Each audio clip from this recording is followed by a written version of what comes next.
It's redraft, PPR, 1 QB, 2 running back, 3 wide receiver, 1 tight end, 1 flag.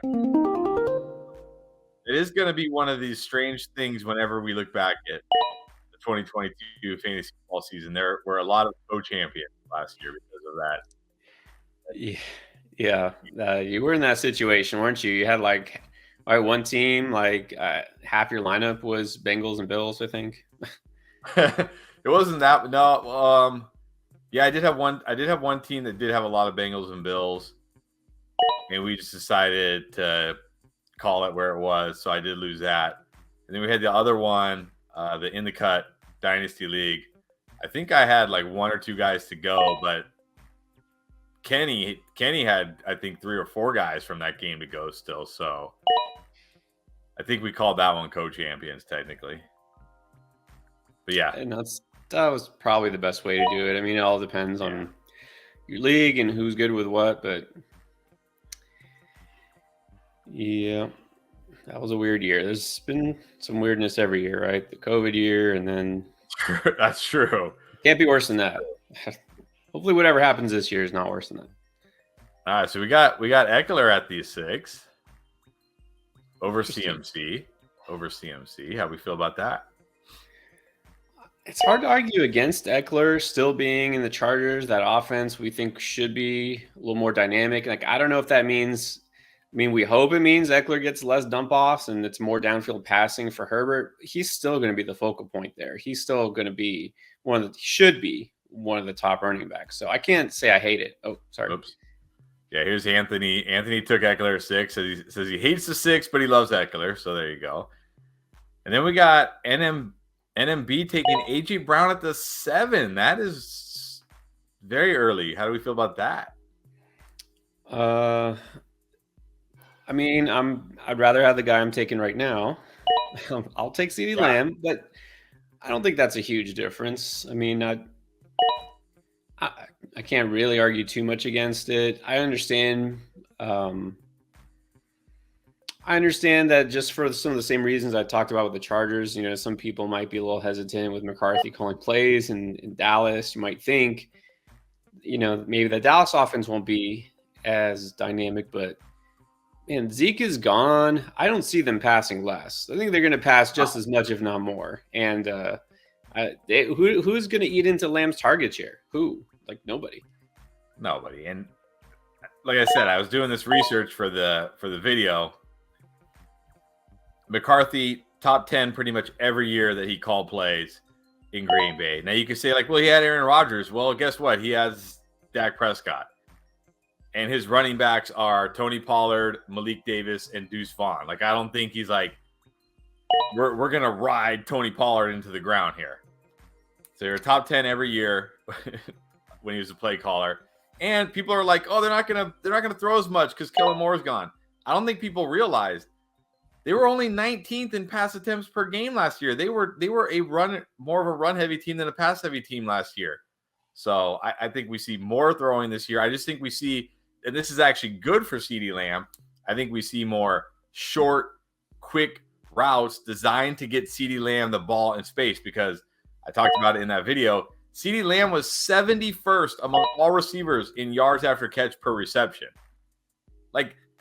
Imagine if he gets to 30th among all receivers. That's probably an extra 300 to 400 yards on top of what he already had. So I think CeeDee Lamb is going to just smash this year. I think everything is just pointing to CeeDee Lamb smashing this year. So I don't know. I easily am taking CeeDee Lamb over A.J. Brown. Not that I don't like A.J. Brown. I think A.J. Brown's fine towards the back end of the first round, but I'm also taking CMC over A.J. Brown. Yeah, well, another thing that I don't think we've even talked about much, if at all, is we forget that Dak didn't play the first few weeks. It was Cooper Rush. And yeah, they won games. I think he won 5-1, and Cooper Rush, he was fine. If you look at his stats, you're oh, he actually did pretty good. But CeeDee Lamb in those games with Cooper Rush really didn't do well. I think you remember after week 2, I was ready to cut CeeDee Lamb. I was this is it. He's done. And he was okay. But the first few weeks of the season, CeeDee Lamb did not put up big numbers. And so the fact that he ended so well, you have to realize if there's a full season of Dak and the offense being what it is, which it's going to be what it is, because they didn't add any, dynamic receiver. I don't think I can, qualify Brandon Cooks as that anymore at age 30. And they lost Dalton Schultz, their tight ends. Yeah, Lamb could definitely take off.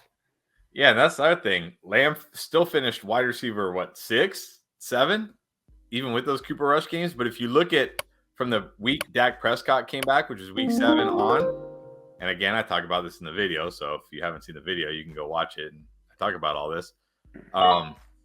He was the wide receiver 4. Only Jefferson, Adams, and Tyreek Hill were better than CeeDee Lamb from week 7 on.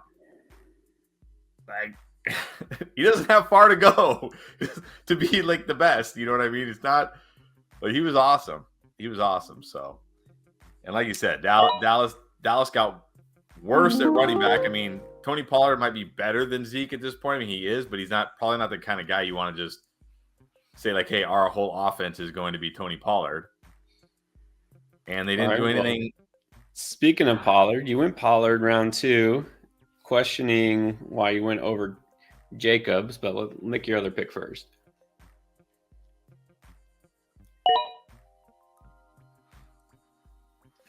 Yeah, I'm starting to get nervous about Jacobs. Number 1, he's coming off almost a 400-touch season, 340 carries. If you look back historically at running backs who have had that kind of usage the next year, their efficiency typically dips. They typically miss more games. Also, with this contract stuff, with this franchise tag stuff, I mean, Barkley's kind of like,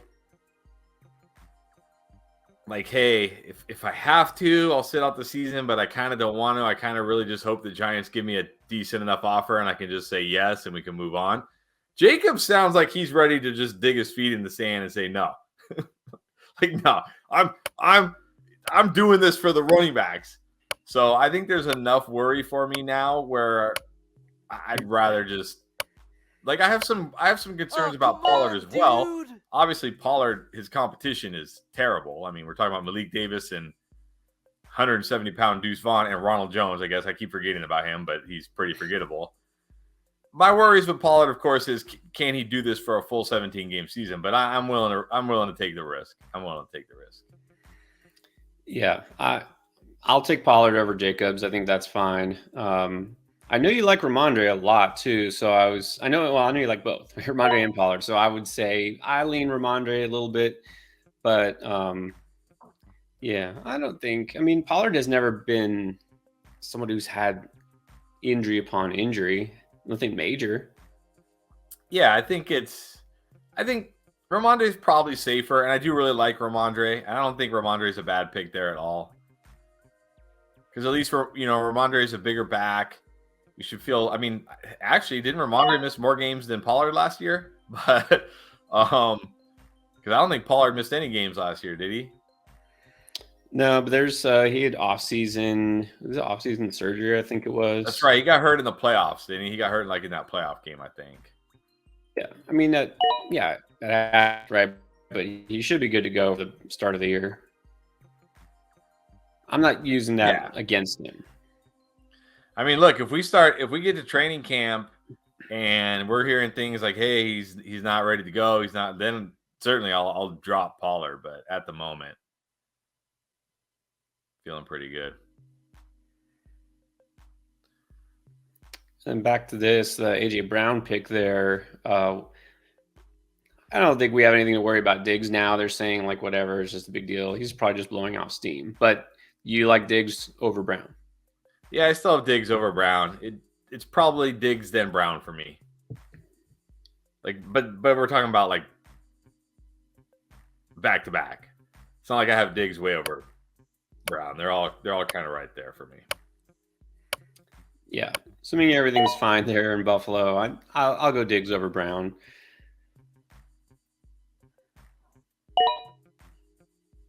All right, here we go. Oh man, it's just set to take London.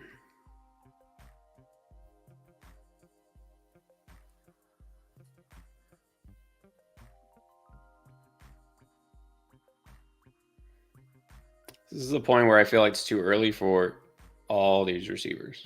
Yeah. That's kind of how I felt like when I took Cooper. I was like, man, it almost feels too early for Cooper. I mean, it's probably okay for him there. But also, I don't want to wait and then be stuck with like a bunch of wide receiver threes. So, all right. Now I know I feel saying when I in probably doubt, don't need. go early QB.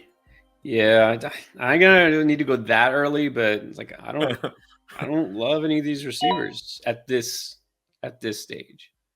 I'll say, man, Derrick Henry at the 310. That's good value right there. Yeah, and redraft for sure.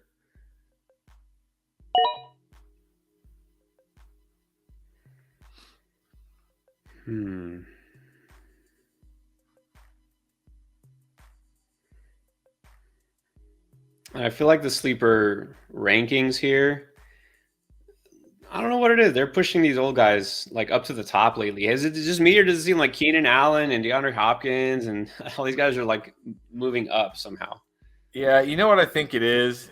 I think what happens is before the draft and then right after the draft, everybody's got rookie fever. And then after the draft settles down and everything, people are like, wait, there's still like these guys are still rookies and they're still like these veterans that are still good producers. Maybe we should start valuing these guys a little bit higher again. So I think it's maybe like correction here. Overcompensation is what that's called. Yeah. Jacobs at the 4-1. Wow. That, I mean, look, that's crazy. That's crazy good value. That's insane. Yeah. I mean, I'm not on Jacobs this year, but even that's a good spot for him. Of course, it's the AI taking him. I mean,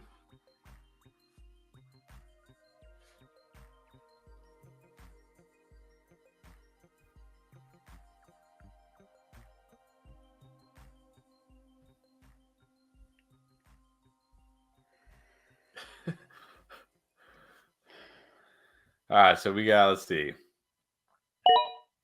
So Dan is asking a dynasty question, which we love. Watson or Jahan Dotson? Who you got in dynasty? I think as things stand, I give the edge to Watson still. We've seen that huge, big play, big game ability. Dotson has a little bit more competition there with obviously Terry McLaurin, and you know what? I think Jordan Love will be okay. I'm not sure yet if Sam Howell will be okay. I don't think he's going to be terrible, but I just feel a little bit more secure about Watson's situation. Yeah, I think I got to give the edge to Watson at the moment. And then he's also asking for redraft. I definitely give the edge to Watson there. Yeah, this year you have to give the edge to Watson for sure. And then I despise beyond anything in the world Nick Chubb. Right? Like Nick Chubb is my least favorite anything ever. But even I have to admit, obviously that was sarcasm, by the way. Even I have to admit, Nick Chubb at the 4-3 is ridiculously good value. Like insane value to get Nick Chubb at the 4-3. That's crazy. Yeah. And that's what I don't really want to keep drafting running backs before receivers, but I know if Chubb was there, I probably would have had to take him. Yeah, if Chubb's there, I think you would have had to. JSC saying we do this quite often, but he can't get behind the Drake London hype. Are we sure Desmond Ridder is actually good? I don't think we're sure that he's good by any stretch. No. No, of course we're not sure yet, but I'm pretty sure London was good with him last year when he was a starter. He didn't do anything with Mariota, and then they switched quarterbacks, and miraculously, all of a sudden, London had some life. So I know that I feel good about London being if Ritter's the quarterback, at least productive enough. But like I'm saying, in Dynasty, I think this is a time to get London. Because I think the best is yet to come. And remember, he was so young coming into the league last year. And either Ritter's going to turn out to be good enough, and London will be, kind of growing with him. if Ritter's terrible, then they start over because probably they're going to have a nice draft pick, and then they get one of the top quarterbacks from this year's class. So I think London's stock only rises from here on out, is what I'm saying. So I think in Dynasty, this is a time to maybe go out and try to get him, maybe get out from behind one of these older kind of declining receivers. Obviously, DeAndre Hopkins for London straight up is not going to fly, but somebody else, who may have. Maybe Debo. I would trade Debo for London in a heartbeat. In Dynasty, people might not want to do that. You add something with it, you'll be happy. You'll be very happy.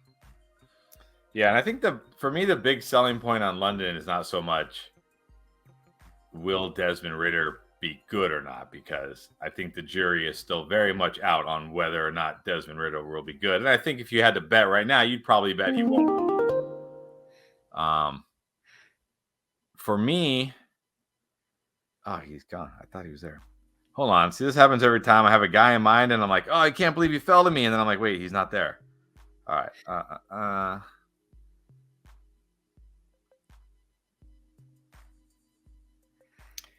Like in most of our drafts, some great running back values here around 4. Gibbs could be a steal.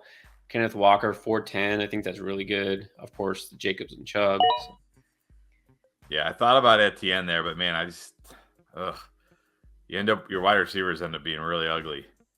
But anyways, back to London. The big thing for me about London is, again, they're going to throw the ball more, almost because they have to throw the ball more, because the amount they threw the ball last year was like back in the 1950s. So even if they get to, say, 30 pass attempts a game, which would still be, I think, like bottom 7 in the entire NFL. All right, hold on. Do I go?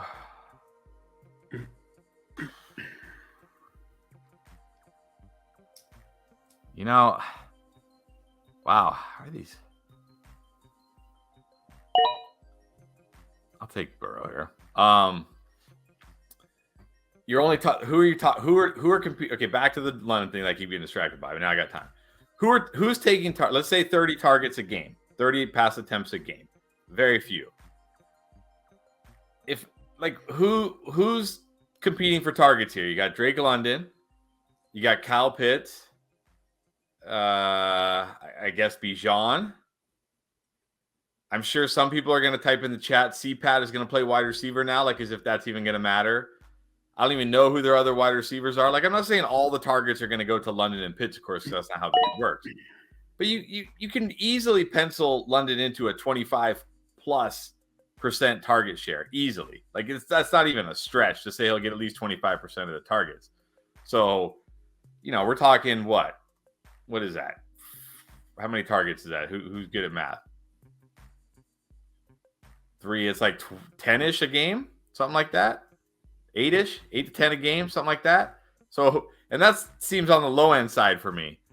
So for me, it's like buying into the target share, and then the targets just have to be good enough. Mariota's targets were horrible, not even close, As long as Desmond Ridder can be close. Wasn't there something? I think it was for Pitts when he did play. The rate of catchable targets that he had was one of the worst in the league. It was. It was balls flying over his head. Yeah, that's the thing I don't think people realize about Kyle Pitts, because he was statistically bad last year. But Kyle Pitts had a tight end, had a 27% target share. That's like elite wide receiver type usage. But his catchable target rate was 59%. That means only 59% of the targets were even catchable. You can't put up good fantasy numbers like that. Even if Desmond Ridder can get that number to 70%, which is still very low. That's still going to be very low. Then I think it'll be good enough. Yeah, I think he'll be really solid. I don't know about league MVP, but I think he'll be okay. All right, we got a question here. I'm about to make my pick. James got a dynasty question. In a super flex league, Devontae Smith or CJ Stroud? It's a rebuild. I love Devonta Smith, but in a super flex, and especially if you're rebuilding and you need a QB, it's hard not to take the QB over the wide receiver. Even though it is a rookie QB, we don't know if he's going to bust or not, right? We don't know. It doesn't seem like he will, but you never know. I think you're going to get Smith? I think you got to keep Stroud. I mean, unless you're okay. If you're going to get Smith, then I have to assume your QBs are okay. Like, you don't need Stroud, but if you're in a rebuild, why wouldn't you need Stroud? I don't know. I think in a vacuum, I got to take the QB here. Yeah, I mean, it obviously depends how highly you think of Stroud. I mean, I like him. I think he's going to be potentially the best quarterback from this year's class. This is a case where it's a fair deal on both sides. It's just a matter of need. This is where you look and say, okay, which is going to help my team better? These are both super young players. These are both positions that have longevity. And these are both potentially, star players for years. It's super flex. You're going to value the quarterback a little bit more. You're rebuilding. Yeah. I mean, I'd rather have Stroud unless you happen to already have two young quarterbacks and maybe Stroud is more of a luxury. But other than that, I'd rather have Stroud. Yeah, I don't know. But if you're rebuilding, it's hard. Like if you have two really good young quarterbacks, you're typically not rebuilding. But you never know. Maybe his wide receivers are like awful or something. I don't know. Yeah, it depends a lot on your team need there. I think it's fair either way. What about this? Could Kupp go back to wide receiver overall 1 status? Keith is just squashing that straight up. Doubtful. I'm going to agree it's doubtful. I think more questionable. Yeah, I think I definitely it's hard to say that Kupp is being undervalued, but I think he's being undervalued, to be honest. I mean, look at his fantasy games last year. 31, 31, 16, 26, 25, 16, 22, 26, and then of course he got hurt. That's a 16-point floor. Like it's not like after 2021 when he had that amazing season, you could be like, okay, that was an outlier season. But he did it every game again last year prior to his injury, like every single game.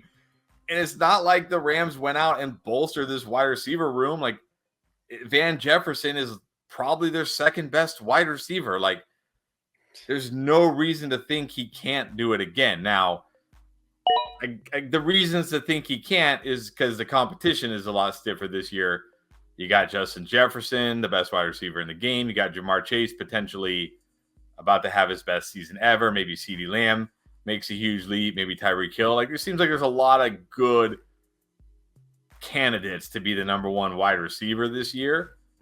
But there's no reason why Kupp couldn't be one of those guys. I mean, just insane production the last 2 years. Like insane. Yeah, I think for me, first of all, it's almost not a matter of can Kupp do it. It's can Stafford do it for him. Like Stafford, he's going to target the hell out of him. That's not really the question. That's the thing. It doesn't even matter. Is Stafford going to, be intact?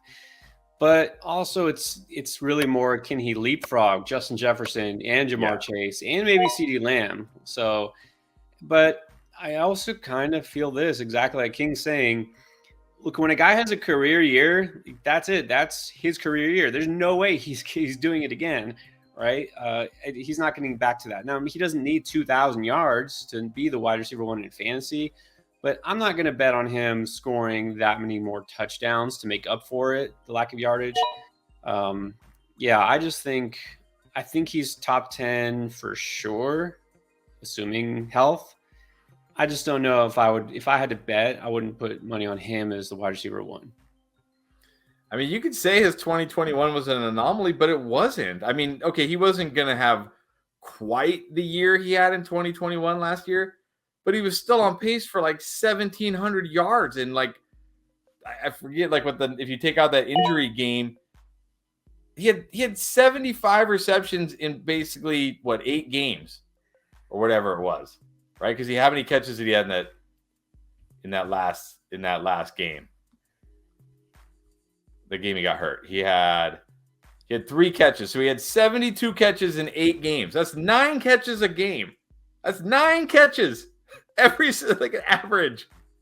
He was on pace to almost do what he did the year before. I think the only reason people think it's an anomaly is because he didn't get to finish the season. But if he would have gone out there and caught 140 passes and had 1,700 yards, then okay, maybe he only would have had like 11 or 12 touchdowns instead of 17. I don't know. Maybe he went to beating Jefferson still. He maybe would have been wide receiver 2 behind Jefferson, but I don't think 2020.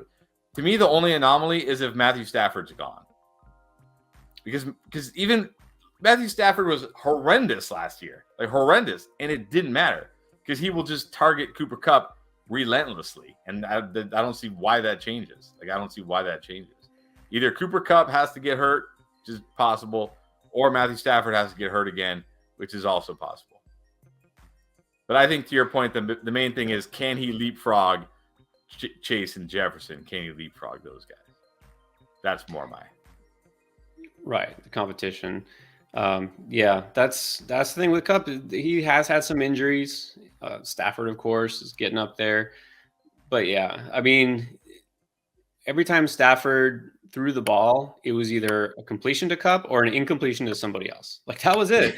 So yeah, the target share is definitely not a question. What about your boy Terry being disrespected as the wide receiver 31?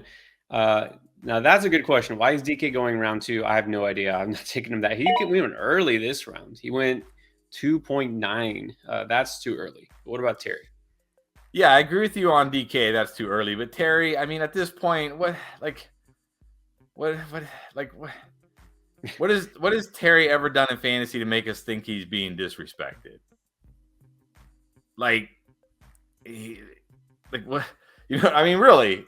And I was the biggest Terry guy a few years ago. I was all over him, drafting him everywhere. He was like one of my highest drafted players.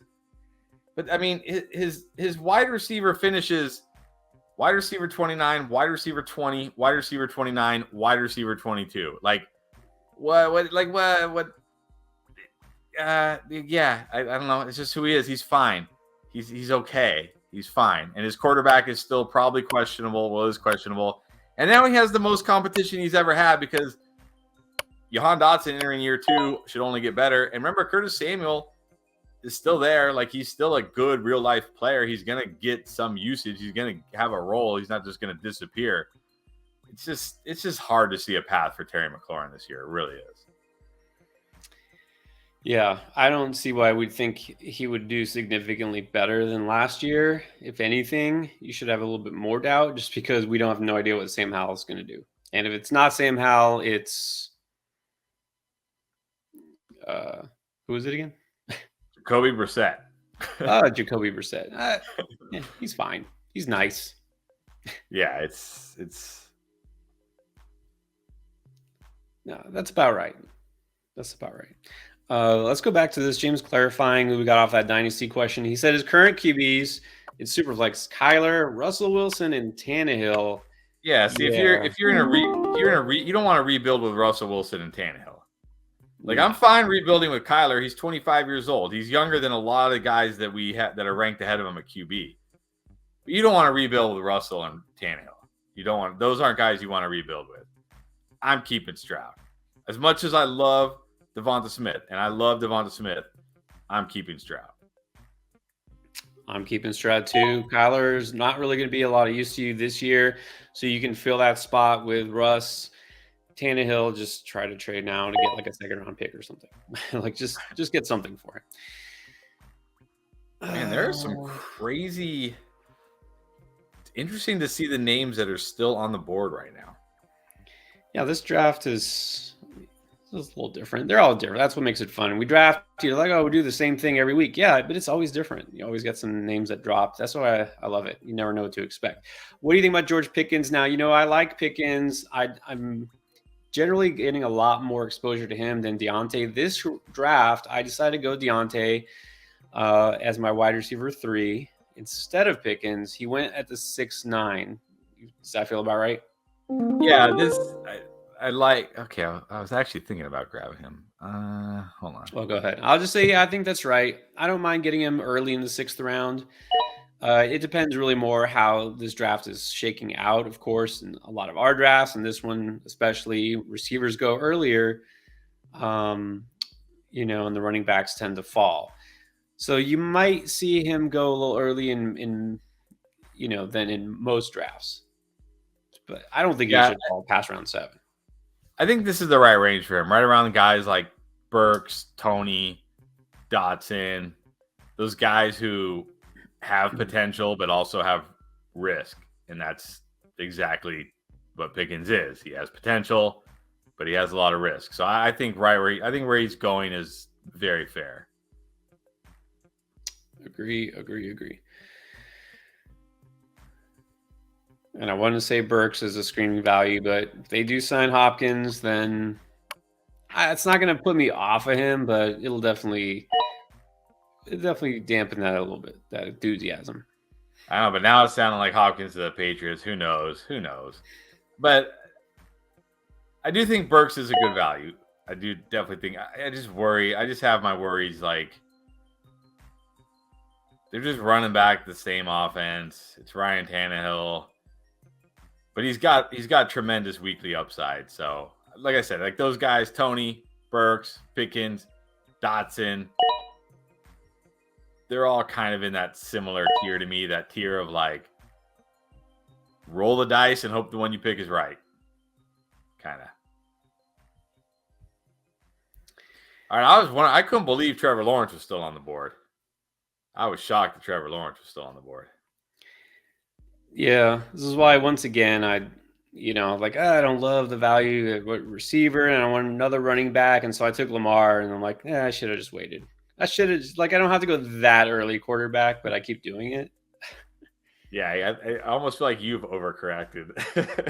Yeah, I don't want to reach, but then I kind of do anyways, just different position.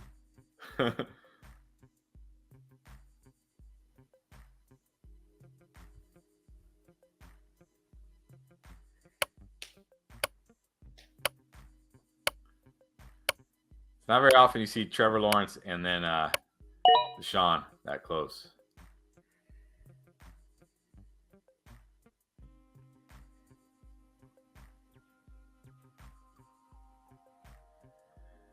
Yeah, so King's saying these mock drafts are crazy. My actual league is so different. Everyone loads up on running back early. Yes, that's how most leagues are. I don't know what word to use. I don't want to offend.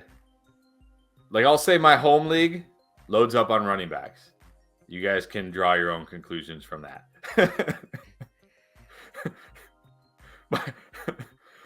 Yes. Yeah. Also Bland, this is a good point. This is a 3 wide receiver draft, and because you're forced to start 3 wide receivers. It's not an option. You have to start 3 wide receivers. Wide receivers should go earlier. And if you're in a league like that and people are loading up on running back, just take the awesome wide receivers and crush everybody. You will crush everybody, trust me. Yep. Because you still, if you consider your flex to be a receiver, you're still wanting to get 3 receivers before you get, before you get 2 running backs, because your RB2 is not going to be as important to winning as that solid receiver. So,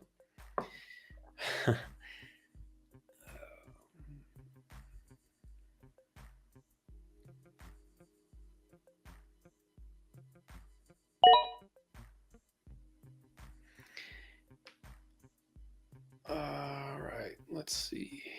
All right, so Joe must be new here. Welcome, Joe. First time he's seen Bijan as the first running back taken. Now, I will agree. CMC at the 8, I think that might be the first time we've seen that. But Bijan, first running back taken, is not too uncommon around here. It's going to become a lot more common when we get close to draft season, right? When people realize just how much he's going to be used and just how good he is. Yeah. I saw a quote from Arthur Smith after like the rookie mini camp or whatever, and they asked him, like, hey, now that it's been a few weeks or whatever, like, there was some talk that taking like running back that early isn't a smart move or whatever, and he's like, if you're asking me if I have buyer remorse about drafting Bijan that early, the answer is absolutely not. Like, I don't think people realize they didn't draft Bijan to be a running back. They drafted Bijan to be a weapon, an offensive weapon. Yeah, everything.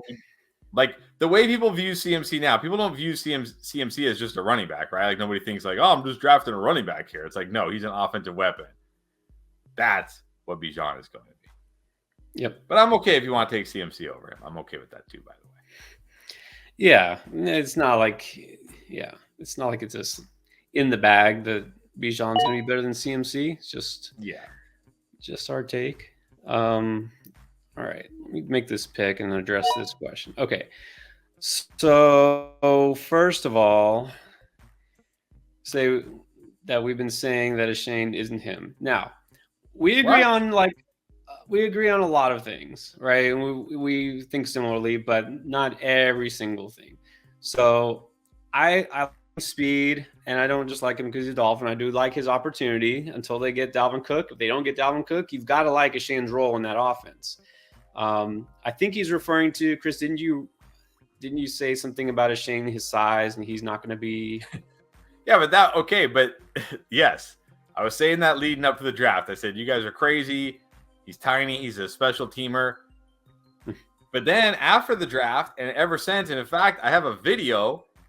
If you go back, maybe like it was last month, where I talked about league-winning rookie running backs. He's on that video. I talk about him. I say he's going to be awesome this year because he landed in probably the only spot where he could have landed where I actually like him, because he's not going to be asked to do a ton. He's not going to need to be a 15 to 20 touch guy. And in this offense with his speed, every week he's going to have the potential to hit a home run. So he landed in the one spot where I have to actually be in on Devon. Is that how we pronounce it now? I think I saw somewhere it's Devon. Okay, Devon Achane. Anyway, I'll just say Achane. Like, yeah, I was completely off him before the draft, but he landed in the one. Like, if he had gone to let's say he had gone to Tennessee instead of Tyjae Spears, I would be like, you guys are nuts for drafting this guy. Like, I'm not drafting this guy anywhere. But he went to Miami. He's going to have a role. And that offense is all about speed, speed, speed, speed. And what is he? He's speed. So, yeah. And I will say part of it's because now, look, I had several running backs queued up, but Swift didn't fall. Not that I thought he would. Aaron Jones, Miles Sanders, Rachaad White got taken 2 picks before me. So I went to Shane because I figured then one of those veterans would make it back, and I got Monty on the way back. I mean, if you flip-flop Monty and Shane as far as the ADP, it makes sense. So I know somebody might have taken a Shane before me. Actually, I also, on the way back, who I was between with a Shane and Pacheco. I'm curious because we know, and I'm the one who's been saying, right, it's Chiefs running back. Let's not trust them. They're going to interchange flip-flop. But we were talking about Washington earlier. Eric Bieniemy, the offensive coordinator, is now in Washington. Now, it's really Andy Reid, right? Andy Reid is the offense. Bieniemy just kind of calls the plays. But you still got to wonder if there's a little bit of shift here going to happen, because Bieniemy, being a former running back and being the play caller, maybe they go a little bit more with Pacheco. I don't know. CEH is going to be back technically. That doesn't matter to me. I don't know. Pacheco is interesting. He's interesting. It's so, to me, between him and Shane, very similar guys, right? Smallish guys, speed guys, good offenses. They won't be workhorses, of course. We know this. But guys who have that big play, big game ability. So they're very similar to me, those two guys.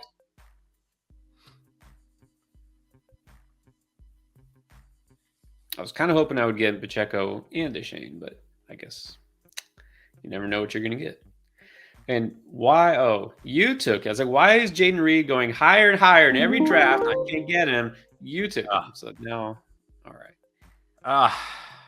And now I kind of regret it because I'm guessing if I had taken James Cook there, I don't think Dan would have taken Jaden Reed. I could have gotten both. So now I actually kind of regret that Jaden Reed pick.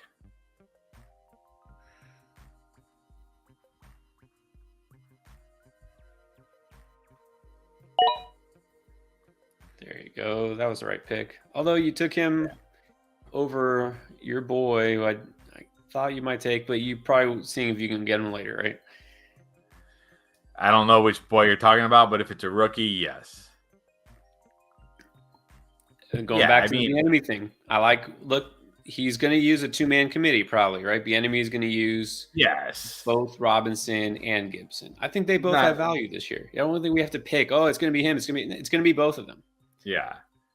No, I would definitely, as much as I'll just say it because you shouldn't go this early, but as much as I like Kendre, you can't expect, like, you can expect Brian Robinson to be the lead back from day one. You can't expect that with Kendre. So I don't think you could take Kendre Miller over Brian Robinson. Yeah. You can't expect that if you don't, Keith will get Antonio Gibson every draft. He did it again, so he wasn't there for you. I know. Gonna have to start taking him like in the 7th round over guys like, I mean, I can't take him over Rachaad White, Dalvin Cook, probably not even James Conner or Pacheco. I'll say a Shane is close for me. Maybe I'd slightly lean a Shane. Monty is close for me. That's like where it gets close. I couldn't take him over he didn't take him over those guys, but I'm just saying, like, if I wanted Gibson, I would have had to take him over those guys, and I just can't take him over those guys. So Monty's the one who I feel like you're going to be able to get him at a good value every draft because, again, as much as everyone's going nuts over Gibbs, he's not going to get all the touches. And definitely not. And I feel really good about the idea that Monty will probably get more goal line touches than Gibbs. So, considering Jahmyr Gibbs had 4, that's 1, 2, 3, 4, not touchdowns, goal line carries in college. I think that's a pretty safe bet that Monty will get more of the goal line work. I don't think Gibbs is going to get goal line work in the NFL. That's my biggest concern with Gibbs. Does he have the touchdown upside? Right. He's going to have to score touchdowns from far out. He can do it. He's got the ability. He's got the talent. He can do it. But he's going to have to score touchdowns. He's not going to get Jamal Williams 17 touchdowns at the 1-yard line. Like, that's not going to happen for Jahmyr Gibbs. So that's my big worry with Gibbs. Yep. And that's why I think Monty, great value, double-digit touchdowns, feels pretty safe. I would never say double-digit touchdowns feels safe, but it certainly feels possible, very possible. When you look at what Jamal Williams did, it feels pretty good. Yeah, it certainly feels possible. Nothing. We just learned nothing is safe. Yeah, well, nothing in fantasy is safe. No, nothing in fantasy is safe. But double-digit touchdowns for Monty definitely seems possible.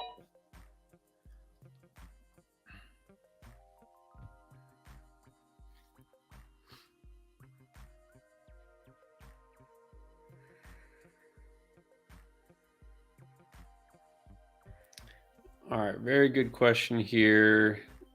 I don't know if he'll be drafted, but I did take him with my last or second to last pick in our dynasty.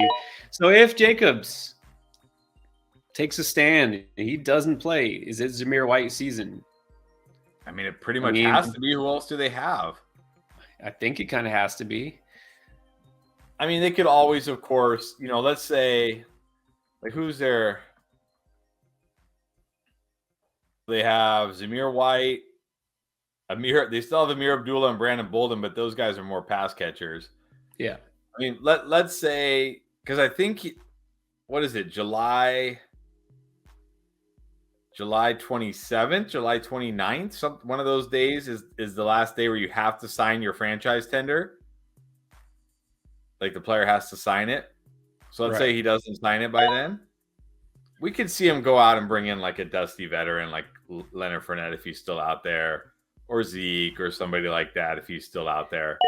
But you got to think it's going to be Zamir White time, because who else would it be? Yeah, I mean, it should be Zamir White time. Look, Zamir is good. He's a good runner. He's not going to be the pass catcher, though. That's the thing. They're going to use Abdullah or Bolden or somebody just because that's not really his strength. Okay. No. He's a power back. But that's my worry. Exactly. That they'll have to bring in somebody, which you can't blame them, right? They'll just need another body. Let's say Jacobs is unavailable. Yeah. And it is somebody who is capable, if not great anymore, but like a Fournette, and that. Yeah, so it's hard to see a true ceiling with Zamir White. He's worth he's not worth drafting in redraft unless Jacobs is for sure not playing. I kind of feel like I wish he would get a shot somewhere else. I don't know. I mean, I would for sure, if any of you play like best ball, like underdog best ball, where you have 18 rounds or 20 rounds, I would certainly be taking some shots on Zamir White late, just in case. But like in a draft like this, like in your typical redraft league where like it's 13, 14, 15 rounds, I don't think you need to be drafting Zamir White just yet. Okay, so if this happens, then yeah, that's a huge dub. You got a first round pick for Zamir White. I mean, I know it's that future first, but I mean, that's a big win. That's a big win. That's unless that's somebody who has insider info and like that's like Josh Jacobs' best friend, and he's told him, there's no way I'm playing this year. I'm done. Yeah, that's somebody overpaying for sure. I mean, I'm a Zamir White fan. I wouldn't give up a first round pick for him. No. All right, let's go rookies. Charbonnet, worth drafting? Yeah, definitely worth drafting. I already said this over and over again. He's going to be the third down back, the pass catching back there, because again, Kenneth Walker can do it. He's not great at it. He's not really a good route runner. He doesn't have stone hands or anything. But yeah, Charbonnet is a really good pass catcher. That's what they're going to use him for. So he definitely has PPR value. Yeah, he has to be drafted. He has to be drafted. He'll probably have weekly standalone value, even if it's like flex level. And then if Kenneth Walker goes down, hello. League winner.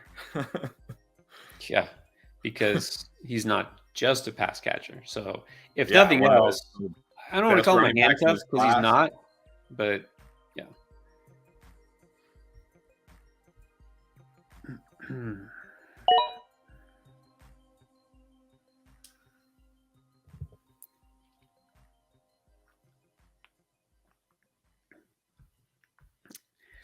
So I still did get your guy, and I got Pirine.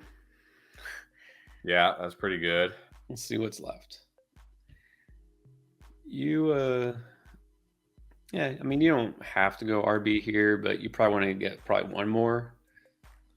Yeah, I definitely will. I mean, we still got 4 rounds, so I don't feel like it's a must here. I actually feel like I need wide receiver more because even though I like my first 3 wide receivers, I kind of ignored it for a while and not really loving the depth I have at wide receiver right now. And I like Jaden Reed, but no promise Jaden Reed comes out of the gate putting up numbers. And I almost took this guy last round, so I'll happily take him here. Yeah, I mean, he is a rookie and not a first-round rookie. So, yeah, I can tell you right now, breaking down the teams, wide receiver is going to be the weak spot for my team. I'm loading up on RB now, and then I'm going to take shots at wide receiver the rest of the way. So it'll either pay off or it won't. My flex spot might be a little iffy.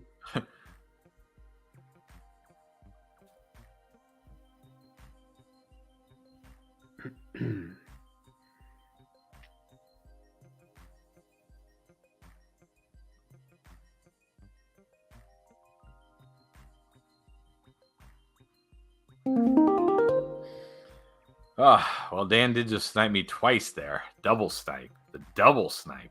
That's impressive. Man.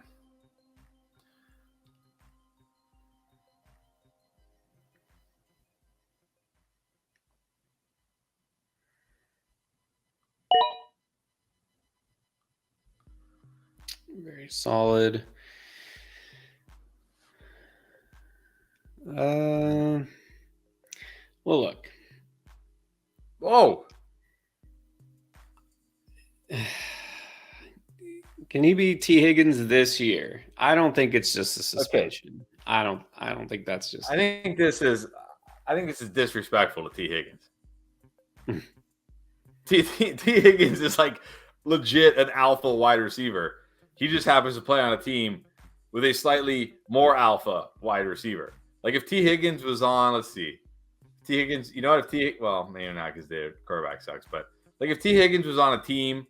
Like, let's say we swapped. I don't know. Let me think about this. I'm struggling off the top of my head.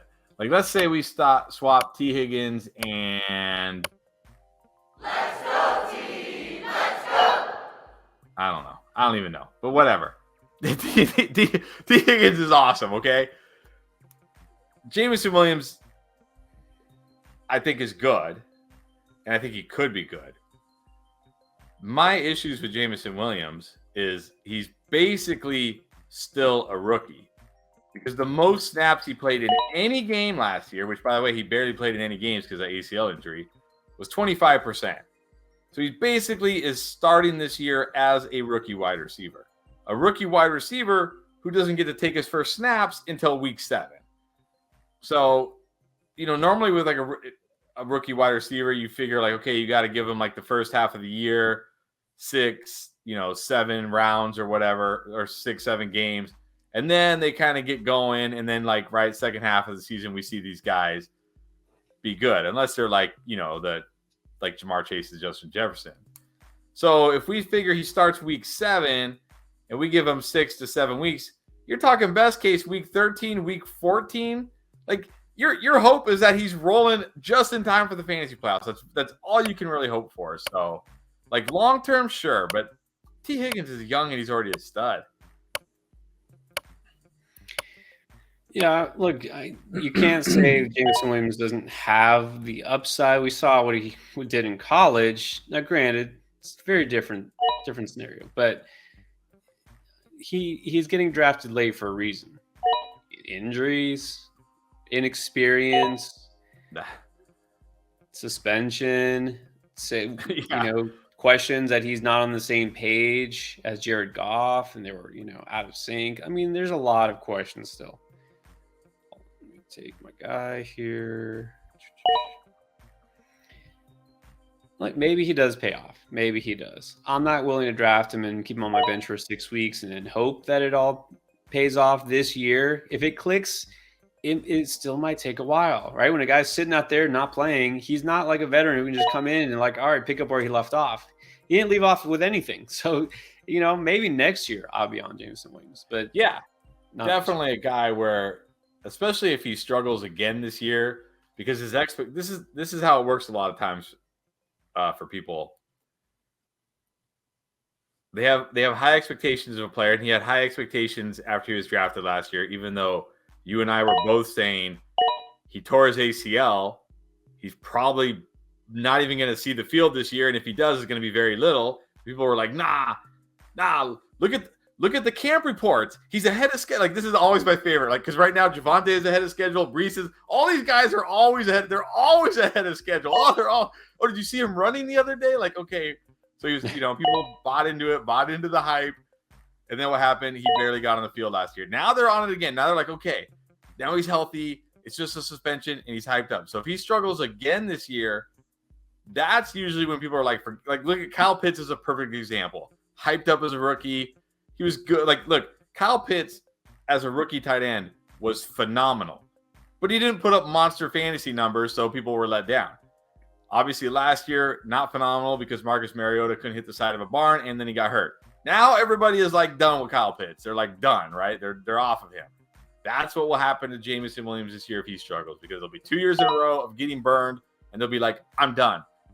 Because they don't see the big picture. The big picture is He was going to struggle last year. He's probably going to struggle this year. But next year, assuming he doesn't gamble or do something crazy, he should go in fully healthy, fully ready, and actually be good.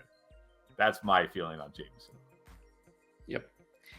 Exactly right. And then Keith didn't even wait till the last round, took Michael Thomas. Does that make him a believer? I think it makes me question everything I've ever thought about you. You think you know a guy. You think you know somebody. You think you know somebody. And then they're drafting Michael Thomas in the 12th round. I'll just say this. I don't think when you talk about, Odell Beckham or, a rookie like Rice or somebody like that, I actually think it does make sense to take Thomas here. I'm just not going to be the one to take him. I didn't say that nobody should ever draft Michael Thomas again. I'm never going to draft Michael Thomas again. So, I don't think it makes sense. I don't know. This is like fool me once, shame on you. Fool me twice, shame on me.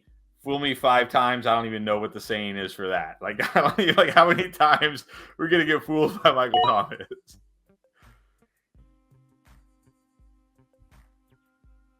Bland saying took Kamara in the 10th. I'd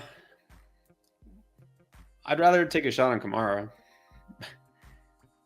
I mean, at least Kamara, even if he gets suspended, at least we know he'll be playing the second half of the season, which is way more important. Way more important.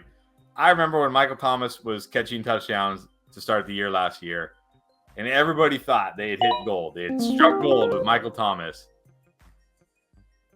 I don't think those 3 games of Michael Thomas made people feel good when it got, week 15, week 16, week 17. I don't think they cared about those 3 games anymore.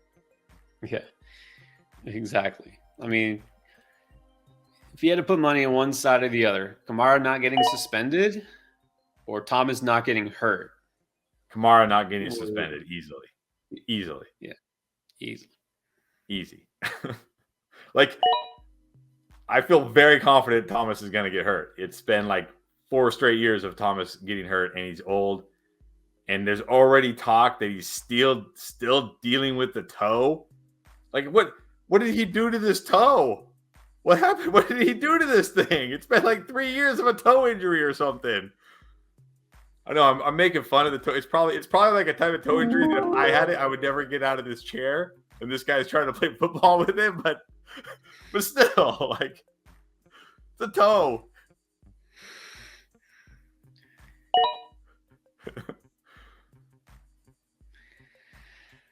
All right. Come on, Taz, make that pick. You auto the last couple. You have time to make up for it right now.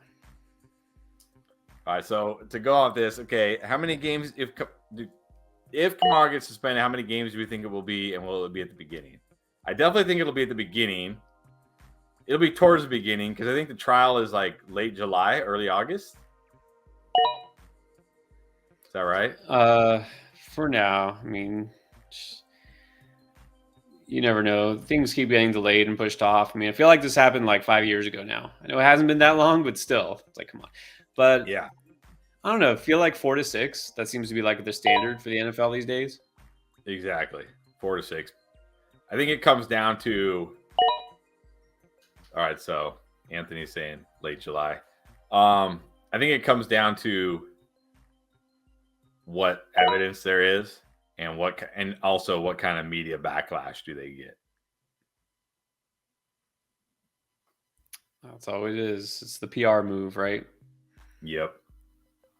I mean, I could certainly see it being 0. I could see it being 0. If I don't know, is it a criminal case or a civil case? Who's following? I haven't kept up with the details there. Yeah, I don't either. Let's see.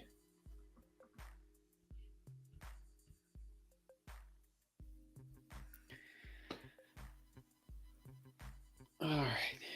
So a grand jury has indicted Saints running back Alvin Kamara. So that's got to be criminal, right? Yeah.